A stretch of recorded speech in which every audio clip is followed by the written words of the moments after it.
ओम नमः शिवाय। शिवजी सदा सहाय। ओम नमः शिवाय। गुरुजी सदा सहाय। जय गुरुजी। शुक्राना गुरुजी। शिव पुराण श्री रुद्र संहिता खंड तीसरा पार्वती खंड 49वां अध्याय। ब्रह्मा जी का मोहित होना। ब्रह्मा जी बोले, हे नारद, उसके उपरांत मेरी आज्ञा पाकर महादेव जी ने अग्नि की स्थापना कराई और अपनी प्राण भल्लवा पत्नी पार्वती को अपने आगे बैठाकर चारों वेद, यजुर्वेद, ऋग्वेद, अथर्ववेद और सामवेद के मंत्रों द्वारा हवन कराकर उसमें आहुतियाँ दी। उस समय पार्वती के भाई मेनाक ने उनके हाथों में खीलें दी। फिर लोक मर्यादा के अनुसार भगवान शिव और देवी पार्वती अग्नि के फेरे लेने लगे। उस समय मैं शिव जी की माया से मोहित हो गया। मेरी दृष्टि जैसे ही परम सुंदरी दिव्यांगना देवी पार्वती के शुभ चरणों पर पड़ी कि मैं काम से पीड़ित हो गया। मुझे मन में बड़ी लज्जा का अनुभव हुआ। किसी की दृष्टि मेरे इन भावों पर पड़ जाए, इस हेतु मैंने अपने मन के भावों को दबा लिया। परंतु भगवान शिव तो सर्वव्यापी और सर्वेश्वर हैं, भला उनसे कुछ कैसे छिप सकता है। उनकी दृष्टि मुझ पर पड़ गई और उन्होंने मेरे मन का उत्पन्न हुआ बुरा विचार पढ़ लिया। भगवान शिव के क्रोध की कोई सीमा ना रही। कुपित होकर शिव जी मुझे मारने हेतु आगे बढ़ने लगे। उन्हें क्रोधित देखकर मैं भय से कांपने लगा तथा वहां उपस्थित अन्य देवता भी डर गए। भगवान शिव के क्रोध की शांति के लिए सभी देवता एक स्वर में शिव जी से बोले, हे सदाशिव, आप दयालु और करुणा निधान हैं। आप तो सदा ही अपने भक्तों पर प्रसन्न होकर उन्हें उनकी इच्छित वस्तु प्रदान करते हैं। भगवान, आप तो सच्चित और आनंद स्वरूप हैं। प्रसन्न होकर मुक्ति पाने की इच्छा से मुनिजन आपके चरण कमलों का आश्रय ग्रहण करते हैं। हे परमेश्वर, भला आपके तत्व को कौन जान सकता है। भगवान, अपनी गलती के लिए ब्रह्मा जी क्षमा प्रार्थी हैं। आप तो भक्तों के सदा वश में हैं। हम सब भक्तजन आपसे प्रार्थना करते हैं कि आप ब्रह्मा जी की इस भूल को क्षमा कर दें और उन्हें निर्भय कर दें। इस प्रकार देवताओं द्वारा की गई स्तुति और क्षमा प्रार्थना के फल स्वरूप भगवान शिव ने ब्रह्मा जी को निर्भय कर दिया। नारद, जब मैंने अपने उन भावों को शक्ति के साथ मन में ही दबा दिया, फिर भी उन भावों के जन्म से हजारों बाल खिल्ले ऋषियों की उत्पत्ति हो गई, जो बड़े तेजस्वी थे।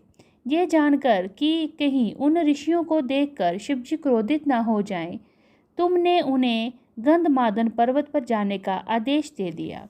बाल खिल्ले ऋषियों को तुमने सूर्य भगवान की आराधना और तपस्या करने का आदेश प्रदान किया। तब वह बाल खिल्ले ऋषि तुरंत मुझे और भगवान शिव को प्रणाम करके गंधमादन पर्वत पर चले गए। इति श्री 49वां अध्याय समाप्त। 50वां अध्याय। विवाह संपन्न और शिवजी से विनोद। ब्रह्मा जी बोले, हे नारद, उसके बाद मैंने भगवान शिव की आज्ञा पाकर शिव पार्वती विवाह के शेष कार्यों को पूरा कराया। सर्वप्रथम शिवजी व पार्वती जी ने मस्तक का अभिषेक हुआ। तत्पश्चात वहां उपस्थित ब्राह्मणों ने दोनों को ध्रुव का दर्शन कराया और उसके बाद हृदय छूना और स्वस्तिक पाठ आदि कार्यों को पूरा कराया।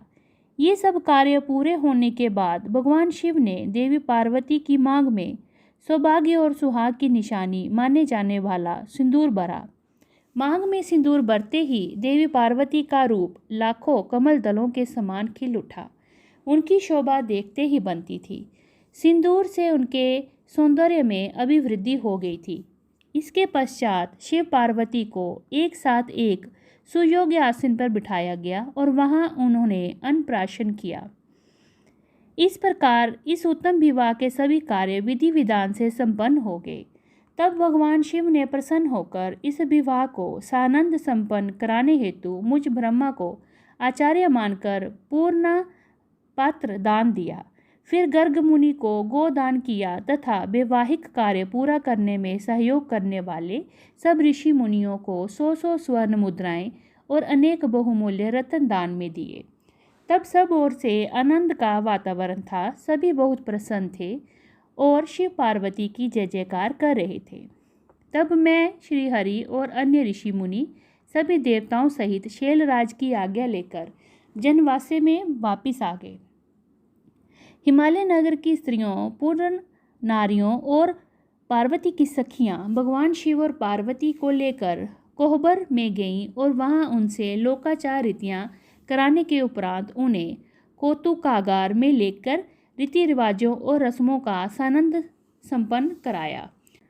उसके पश्चात उन दोनों को उत्साहपूर्वक केली ग्रह में ले जाया गया। केली ग्रह में भगवान शिव और पार्वती के गठबंधन को खोला गया। उस समय भगवान शिव और पार्वती की शोभा देखने योग्य थी। उस समय उनकी अनुपम मनोहारी छवि देखने के लिए सरस्वती, लक्ष्मी, सावित्री, गंगा, अदिति, शची, लोपामुद्रा, अरुंधति, अहिल्या, तुलसी, स्वाहा, रोहिणी, पृथ्वी, संज्ञा, शत्रुपा तथा रति नाम के 16 दिव्य देवांगनाएं और देव कन्याएं, नाग कन्याएं और मुनि कन्याएं वहां पधारी और भगवान शिव से हास्य विनोद करने लगी। सरस्वती बोली, भगवान शिव, आप तो अपने चंद्रमुखी पार्वती को पत्नी रूप में प्राप्त कर लिया है। अब इनके चंद्रमुख को देख देख अपने हृदय को शीतल करो।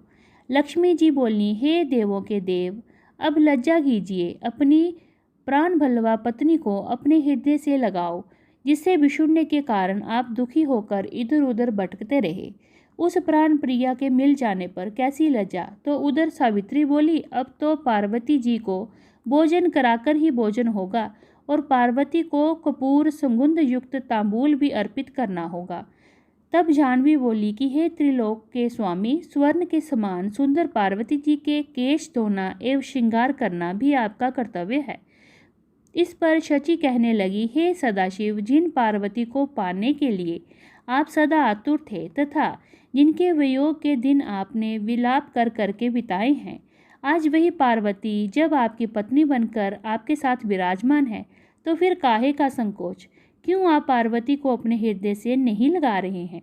देवी अरुंधति बोली, इस सती सुंदरी को मैंने आपको दिया है, आप इस को अपने पास रखें और उसके सुख दुख का ख्याल रखें। देवी अहिल्या बोली, भगवान, आप तो सबके ईश्वर हैं, इस पूरे संसार के स्वामी हो। आपके पर ब्रह्म स्वरूप को कोई नकार नहीं सकता। आप निर्गुण निराकार हैं, परंतु आज सब देवताओं ने मिलकर आपको विदास बना दिया है। प्रभु, अब आप भी अपनी प्राण भलवा पार्वती के अधीन हो गए हैं। ये सुनकर वहां खड़ी तुलसी कहने लगी, आपने तो कामदेव को भस्म करके पार्वती को त्याग कर दिया था, फिर आपने क्यों आज उनसे विवाह कर लिया? इस प्रकार उन देवांगनाओं की हंसी मजाक चल रही थी कि भगवान शिव ने ऐसी ही बातें उनके बीच बीच में जोर जोर से हंसती तो कभी खिलखिलाती रह जाती। इस पर स्वाहा ने कहा कि हे सदाशिव, इस प्रकार हम सबकी हंसी ठिठोली सुनकर क्रोधित मत हो जाइएगा। विवाह के समय तो कन्याएं व स्त्रियां ऐसा ही हंसी मजाक करती हैं। तब वसुंधरा ने कहा, हे देवादिदेव, आप तो भावों के ज्ञाता हैं। आप तो जानते ही हैं कि काम से पीड़ित स्त्रियों भोग के बिना प्रसन्न नहीं होती। प्रभु, अब तो पार्वती की प्रसन्नता के लिए कार्य करो। अब तो पार्वती आपकी पत्नी हो गई हैं, उन्हें खुश रखना आपका परम कर्तव्य है। इस प्रकार स्त्रियों से विनोदपूर्वक वचन सुनते हुए भगवान शिव चुप थे, परंतु जब स्त्रियां चुप न हुईं और इसी प्रकार उन्हें लक्ष्य बनाकर तरह तरह की हंसी की बातें करती रहीं, तब भगवान शिव ने कहा, हे देवियों, आप लोग तो जगत की माताएं हैं। माता होते हुए पुत्र के सामने इस प्रकार के चंचल तथा निर्लज्ज वचन क्यों कह रही हैं? तब भगवान शिव के ये वचन सुनकर सभी स्त्रियां शर्मा कर वहां से भाग गईं। इति श्री 50वां अध्याय समाप्त। ओम नमः शिवाय, शिवजी सदा सहाय। ओम नमः शिवाय, गुरुजी सदा सहाय। जय गुरुजी, शुक्राना गुरुजी।